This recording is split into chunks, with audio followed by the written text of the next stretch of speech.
Hi friends, ഇന്ന് ഞാൻ എളുപ്പത്തിലൊരു സാമ്പാറാണ് തയ്യാറാക്കുന്നത്. അത് വേറൊന്ന് സാമ്പാറല്ല, ഉള്ളി സാമ്പാറാണ്.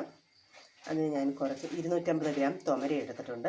അത് കഴുകി വൃത്തിയാക്കി വെച്ചതാണ്. അതിനകത്തിലേക്ക് നമുക്ക് കുറച്ച് കറിവേപ്പില, കുറച്ച് ഉപ്പ് ഇട്ട് കൊടുക്കാം. അതിലേക്ക് നമുക്ക് ഒരു 2 സ്പൂൺ വെളിച്ചെണ്ണ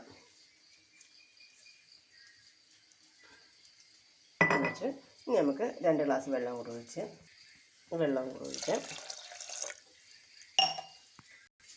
നമുക്കെല്ലാം കൂടെ ഒഴിച്ച് ഇതൊരു 3 വിസിലടിക്കുന്നതിന് വരെ വെയിറ്റ് ചെയ്യാം.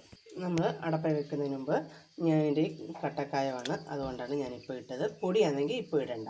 ഇനി നമുക്കിത് അടച്ച് വെച്ച് ഒരു 3 വിസിൽ വരെ നമ്മളൊരു പാൻ അടുപ്പത്ത് വെച്ച് ഒരു 1.5 സ്പൂൺ വെളിച്ചെണ്ണ ഒഴിച്ച് ഒരു 250 ഗ്രാം ചെറിയ ഉള്ളി എടുത്ത് 250 ഗ്രാം ചെറിയ ഉള്ളിയാണ് എടുത്തത്. അതൊന്ന് ഇതായി വരട്ടെ. ഉള്ളി ഒന്ന് വാടി വന്നപ്പോഴും നമുക്കിതിനകത്ത് ഒരു തക്കാളിയും 3 പച്ചമുളകും ഇട്ട് കൊടുക്കാം. അതൊന്ന് വാടി വരണം. നമുക്കിതിനകത്തിലേക്ക് പൊടികൾ ചേർത്ത് കൊടുക്കാം. അതിന് ഞാൻ 1/2 സ്പൂൺ മുളക് പൊടി, 1.5 സ്പൂൺ മല്ലിപ്പൊടി, 2 സ്പൂൺ സാമ്പാർ പൊടി, 1/4 സ്പൂൺ ഉലുവപ്പൊടി. മഞ്ഞൾപ്പൊടി നമ്മൾ തുമരയ്ക്കകത്ത് ഇട്ടതുകൊണ്ടാണ് നമ്മൾ ഇടാത്തത്. ഇനി നമുക്ക് ഈ പൊടി നമ്മുടെ ഉള്ളിക്കകത്തോട്ട് ഇട്ട് കൊടുക്കാം. നമ്മുടെ ഉള്ളിയെല്ലാം നല്ലതുപോലെ വാടിയിട്ടുണ്ട്. അതിനകത്തിലേക്ക് നമുക്ക് പൊടി വകകൾ ഇട്ട് കൊടുക്കാം. നമ്മുടെ പൊടിയൊക്കെ ഇട്ട് നമുക്കിനി നല്ലതുപോലെ ഒന്ന് പച്ചമണമൊക്കെ മാറുന്നതിന് ഇളക്കി കൊടുക്കാം. ഇതിനകത്തിലേക്ക് ഞാൻ ചെറിയൊരു പുളി പിഴിഞ്ഞെടുത്തതാണ്. ഒരു ചെറിയൊരു നെല്ലിക്ക വലുപ്പത്തിൽ ഒന്ന് പിഴിഞ്ഞെടുത്ത് നമുക്ക് അതിനോട് ചേർത്ത് കൊടുക്കാം. നമുക്ക് കുറച്ചായിട്ട് ഒഴിച്ചു കൊടുക്കാം നമ്മുടെ പുളികൾ. അതിനകത്തേക്ക് നമുക്ക് ഒരു ഗ്ലാസ് വെള്ളം ഒഴിച്ചു കൊടുക്കാം. ഇതൊന്ന് തിളച്ച് വരട്ടെ.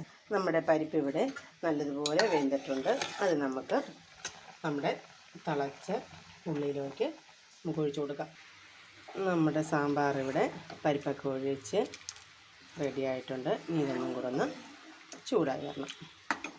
ആ സമയം നമുക്ക് കടുക് വറക്കാം. ഞാനിവിടെ കടുക് താളിക്കാൻ വെച്ചിട്ടുണ്ട്.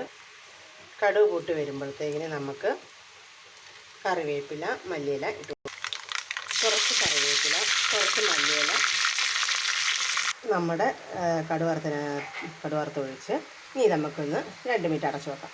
നമ്മുടെ കടുക് വറുത്തത് ഇതാ റെഡിയായി. ഇവിടെ സാമ്പാർ ഇവിടെ നല്ലതുപോലെ റെഡി ആയിട്ടുണ്ട്.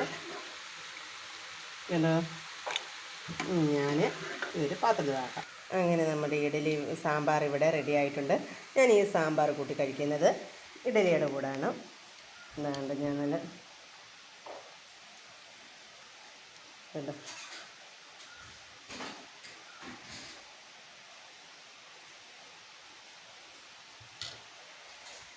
എല്ലാവർക്കും ഇഷ്ടമായ ലൈക്ക് ചെയ്യുക, സബ്സ്ക്രൈബ് ചെയ്യുക, കമൻറ്റ് ചെയ്യുക.